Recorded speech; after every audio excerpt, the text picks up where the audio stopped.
আসসালামু আলাইকুম everyone, welcome back to my channel Sonia new ব্লগে আপনাদের সবাইকে স্বাগতম।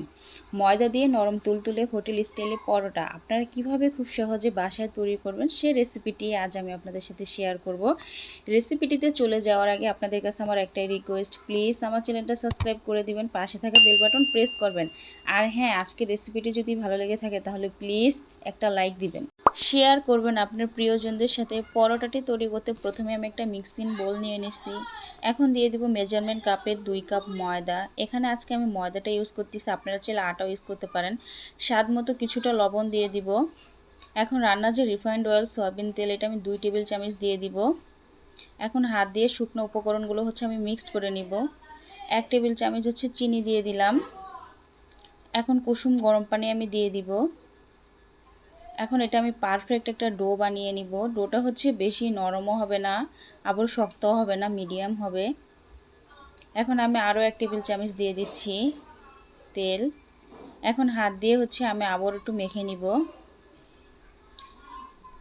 এই ডোটা আপনারা যত মাখবেন তত সফট হবে, পরোটাটা খেতে ততটাই ভালো লাগবে। আমার এটা মাখা হয়ে গেছে, আবার কিছুটা তেল আমি উপরে দিয়ে দিচ্ছি। 10 মিনিটের জন্য ডোটা আমি রেস্টে রেখে দিব। 10 মিনিট পরে ফিরে আসলাম। এখন ডোটা আমি হাত দিয়ে আবার একটু মেখে নিব। এখন আমি একটা রোল শেপ দিয়ে দিছি। এখন ছুরির সাহায্যে আমি 4টা টুকরো করে নিব। এখন আমি এক পিস নিয়ে নিব। এটা আমি প্যারা বানিয়ে নিব, রুটি যে বানায় সেম ওইভাবে। এখন সামান্য কিছু পরিমাণে ময়দা আমি উপরে ছিটিয়ে দিচ্ছি। এখন হাত দিয়ে আমি স্প্রেড করে দিচ্ছি। এখন একটা বেলনির সাহায্যে আমি সুন্দর পাতলা করে একটা রুটি বেলে নিব। দেখুন আমার রুটি বেলা হয়ে গেছে। এখন আবারও সামান্য কিছুটা আমি ময়দা দিয়ে দিচ্ছি। এখানে চাইলে আপনারা কর্নফ্লাওয়ারও ইউজ করতে পারেন। এখন 2 টেবিল চামচ আমি রিফাইন্ড অয়েল সয়াবিন তেল দিয়ে দিচ্ছি। এখন পরোটার যে শেপ আমি ওইভাবে বটে নিচ্ছি, আপনারা তো দেখেই বুঝতেছেন। দেখুন আমার একটা বটা হয়ে গেছে। আমি সেম প্রসেসে আরও একটা রুটি বেলে নিব। দেখুন আমি পাতলা করে আবার একটা রুটি আমি বেলে নিচ্ছি। এখন সামান্য পরিমাণে ময়দা, আবার 2 টেবিল চামচ সয়াবিন তেল আমি দিয়ে দিচ্ছি। তেলটা আপনারা দিবেন, তাহলে পরোটা যে লেয়ার ওটা খুবই ভালো আসবে, আর ভিতরে খুবই স্মুথ হবে, সফট, পরোটাটা খেতে ভালো লাগবে। দেখুন আমি ওইভাবে 4টা পরোটাই ভাজ করে নিচ্ছি। এখন একটা পরোটা আমি নিয়ে নিলাম বেলার জন্য। দেখুন আমি কিভাবে বেলতেছি, আপনারা ওইভাবে বেলে নেবেন। সব পাশে যেন এক সমান থাকে, কোথাও যেন মোটা পাতলা এরকম যেন না হয়। আমার এটা বেলা হয়ে গেছে। এখন এটা একটা সাইডে রেখে দিব। আরও একটা নিয়ে নিছি লিচি, এটা আমি পরোটার শেপ দিয়ে বেলে নিব। দেখুন আমার বেলা হয়ে গেছে। সবগুলো পরোটা বানানো আমার হয়ে গেছে। এখন এগুলো আমি ফ্রাই করব। তাই চুলায় একটা ফ্রাই প্যান বসিয়ে দিছি, গরম হয়ে গেছে, তাই একটা পরোটা আমি দিয়ে দিলাম। এখন খুন্তির সাহায্যে আমি উল্টিয়ে দিব। যখন আপনারা পরোটাগুলো ভাজবেন চুলার আঁচটা মিডিয়াম রাখবেন। দেখুন মাশাআল্লাহ কতটা ফুলছে। এখন আমি উপরে কিছুটা তেল দিয়ে দিচ্ছি সয়াবিন।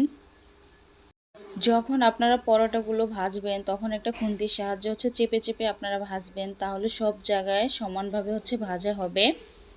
দেখুন আমার এটা এক পাশ ভাজা হয়ে গেছে, তাই আমি উল্টিয়ে দিলাম। এখন আবারও 1 টেবিল চামচ তেল দিয়ে দিচ্ছি।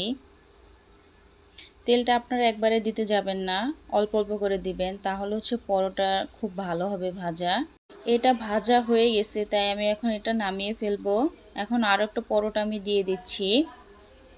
আবারও সেম প্রসেসে আমি উল্টিয়ে দিব। দেখুন এটাও কতটা ফুলে গেছে, তাই আবারও 2 টেবিল চামচ আমি তেল দিয়ে দিচ্ছি। এই ফুলকো পরোটা যখনই আমি ভাজতে আসি বালিশের মতো ফুলে যায়, এটা আমার থেকে ভীষণ ভালো লাগে। আর হ্যাঁ, আপনারা আমার রেসিপিটি ফলো করে বাসায় অবশ্যই ট্রাই করবেন, দেখবেন এরকম ফুলবে আর খেতেও কিন্তু দারুণ লাগে। এখন এটা আমার ভাজা হয়ে গেছে, তাই আমি চুলা থেকে নামিয়ে ফেলবো। এখন পরোটাগুলো আমি পরিবেশন করব, তাই একটা প্লেট আমি নিয়ে নিছি। আপনারা তো দেখেই বুঝতেছেন কতটা সুন্দর ও ইয়াম্মি হয়েছে। জানি না আমি কতটুকু আপনাদের সাথে পরোটার রেসিপিটি শেয়ার করতে পেরেছি। যদি ভালো লেগে থাকে তাহলে প্লিজ কমেন্ট করে জানাবেন। আর হ্যাঁ, যদি কোনো ভুল ত্রুটি হয়ে থাকে তাহলে ক্ষমার দৃষ্টিতে দেখবেন। দেখুন একটা পরোটা আমি হাতে নিয়ে আপনাদের দেখাচ্ছি কতটা সফট হয়ে গেছে। হাতে নিলে একদম ছোট হয়ে যাচ্ছে, লেয়ারগুলো একবারে বোঝা যাচ্ছে। এটা খেতে কিন্তু মাশাআল্লাহ অনেক ভালো লাগে। আপনাদের আমি ছিঁড়ে দেখাচ্ছি, দেখুন লেয়ারগুলো আমার থেকে না এই পরোটাটা সব থেকে বেশি ভালো লাগে খেতে। আমি প্রায় বানাই, তাই ভাবলাম যে আমার ফ্রেন্ডের সাথে আজকে আমি শেয়ার করি রেসিপিটি। এটা আজকে আমি পরিবেশন করব হচ্ছে মুরগির মাংসের তরকারি দিয়ে। এটা আপনারা চাইলে ডাল দিয়ে ভাজি দিয়েও খেতে পারেন। আশা করছি আমার আজকের রেসিপিটি আপনাদের থেকে অনেক ভালো লেগেছে। যদি ভালো লেগে থাকে তাহলে প্লিজ একটা লাইক দিবেন। সবাই ভালো থাকবেন, সুস্থ থাকবেন আর আমার জন্য দোয়া করবেন। আবার আপনাদের সাথে দেখা হবে অনলাইনে নতুন কোনো রেসিপিতে। Thank you for watching my video. Okay, আল্লাহ হাফেজ।